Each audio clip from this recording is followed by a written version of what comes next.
So he's saying, and it's not just a tangent, it's not just some history. He's saying, Navadvip, we hear, it's this famous place of learning. Right? And more specifically, what kind of learning? Nyai. Nyai means logic, rational thinking. Right? That's what it was famous for. That's why it's very important that these pastimes begin there. It's a peripheral reason, but a reason nonetheless. So in the place where they're completely established in logic, they're the gurus of logic. Right? That's what Navadvip was at the time of Mahaprabhu. Everyone in India knew it, had this reputation. The greatest pundits stood there, the greatest logician, the greatest nyayic thinkers. Nyay is Sanskrit for logic. So that's where they are. And what's being sung in this song is saying that 3 puggle people, puggle means crazy, 3 crazies entered Navadvip and started smashing all of this logic and rational thinking. Who are they? They're Brahma, Vishnu, and Shiva. Right? Who are the 3 crazy people? Right? Brahma means Haridas Thakur, as we sometimes say, Brahma Haridas. Right? Vishnu, in this case, means Nimai Pandit. Right? And Shiva, in this context, means Advaita Acharya. So the 3 of them, they're the 3 puggle, the 3 crazy people who are smashing all the logic of the logicians of Navadvip.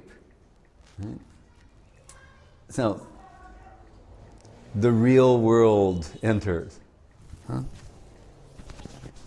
It's going to just be what it is. Okay. So, I just want to see, and he said,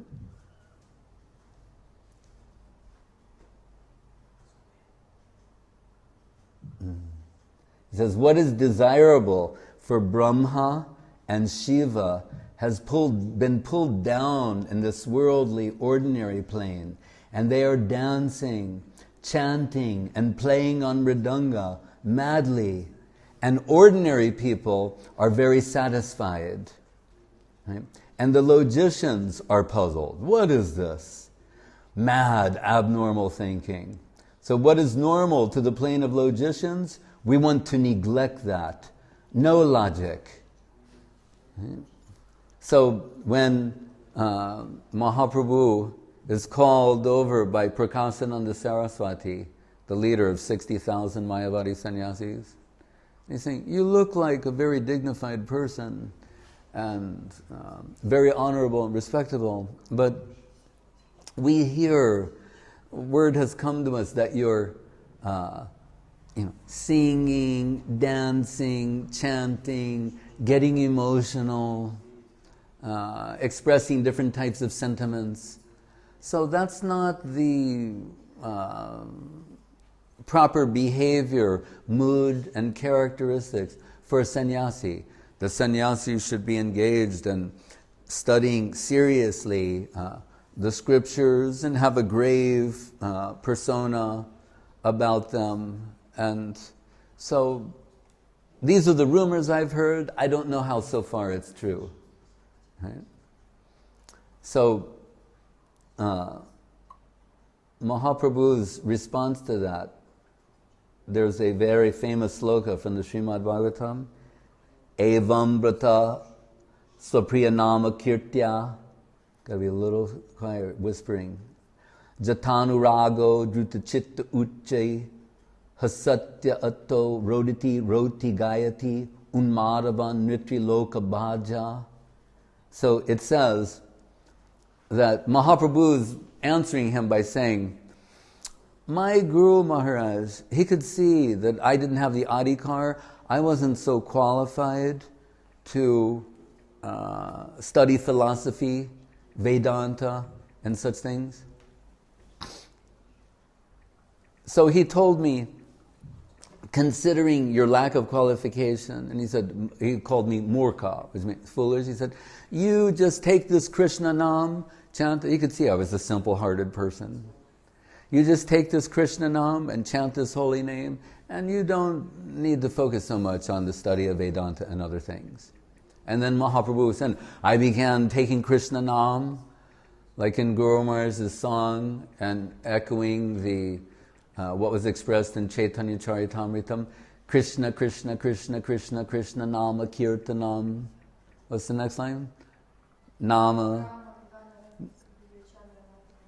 Yatta Tatta Krishna Nama, Dhanya Loka Nishtaram, Prema Dhamma Devameva Nomi Gora Sundaram.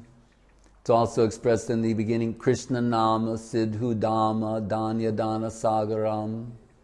That Krishna Nam is the abode of all nectarine substances.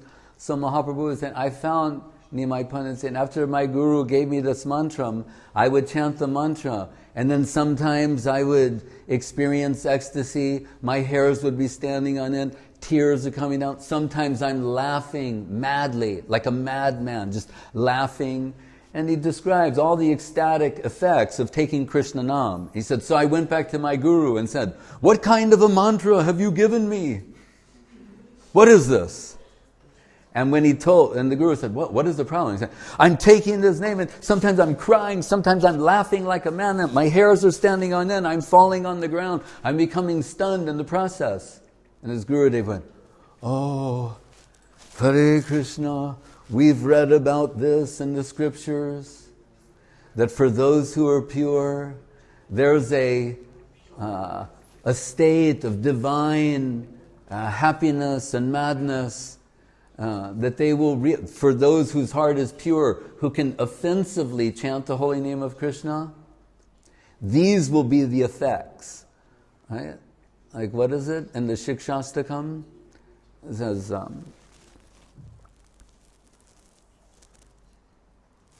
after Asli Shabha Paravatam, no, not that.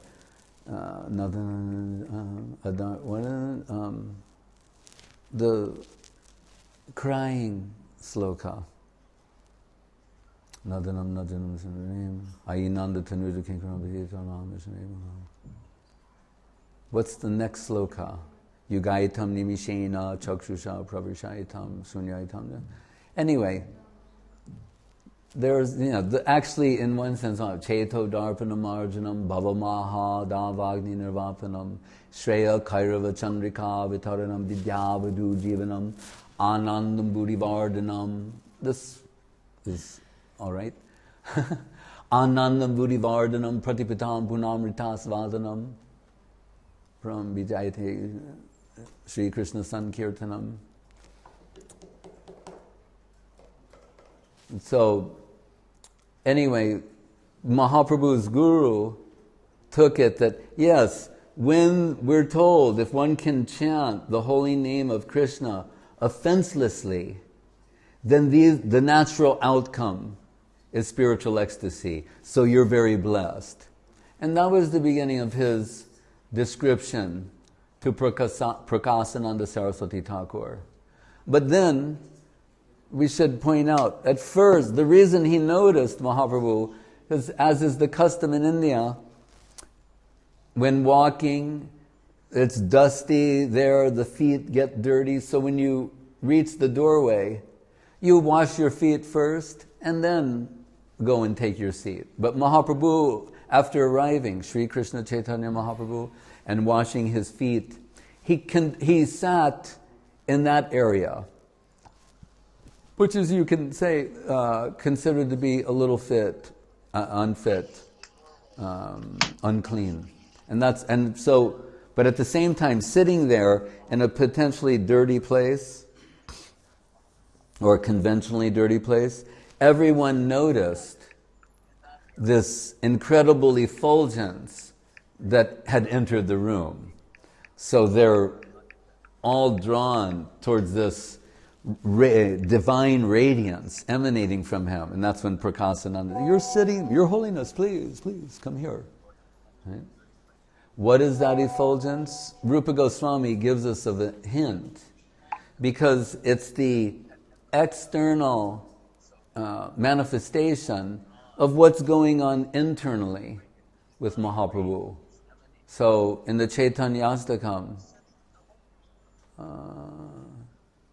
says Raso Dhamma Kamar Buddha Madhura Madhurojula Tanur Jatinam Utangshas Tarani Karabidyoti Basana Hiranyanam Lakshmi Varan Abhivavan Angika Rucha Satchaitanya Kame Punarapidashor Yashati Padam.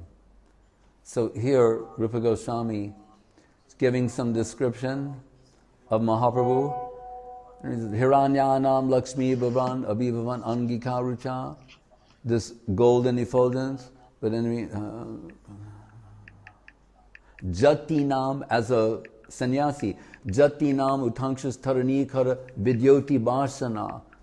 So great was the radiance coming from Mahaprabhu's heart, infused with Radha Bhava, Duty Subalita Nomi Krishna Swarupam, that not only was his complexion radiant like molten gold, but the sannyas vesh was also as if it was being illuminated. So all the clothes covering him, they were also glowing. That's how great his effulgence was. So they invited him in, and then of course he discussed with him the actual meaning of the Vedanta Sutra, converted Prakasananda Saraswati, who had 60,000 followers. So as the guru, so the disciples, by converting him, 60,000 sannyasis were also converted. Right? But anyway, Srila Guru Maharaj, he makes this point from time to time, where he's saying, as Mahaprabhu tells Ramananda, that he says, Ami ek botul tumi dvitiya. I wouldn't keep moving that, because I may open this again. Yeah. All right, leave it there for now. I'll try not to open this again. He says, I am the first crazy, and you're the second. And what does that mean? It's paralleled in a Bhagavad Gita sloka. It says, Yani Sha Sarvabhutanam Tasyam Jagrati Samyami. That what is night for one is the time of awakening for another, and vice versa. So it means there's a world where someone's awake in that world, and everything is understandable, perceivable to them. And it's like madness to ordinary people. But is it madness, or is it something substantial? Srila Guru Maharaj would give the example of Einstein, right? Saying that what makes sense in the brain of Einstein, that might appear to be madness to an ordinary person. But does that mean that Einstein is crazy, or an ordinary person is crazy? If he writes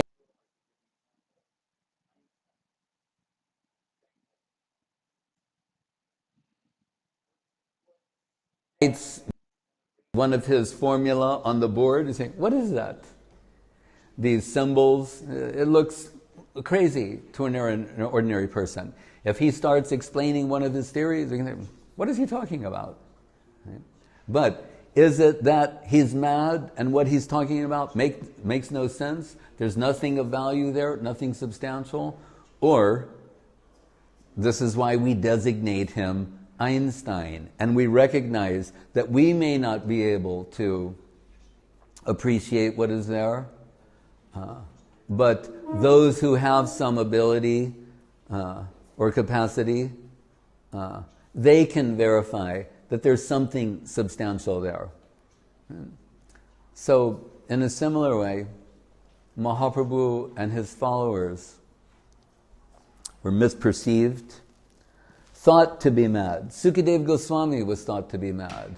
Gaurkishore Das Babaji Maharaj was thought to be mad. Right? Sukadev Goswami, we hear before he arrives at the Sukar Tal, and where Parikshit Maharaj has assembled with all these sages, that he's 16 years old.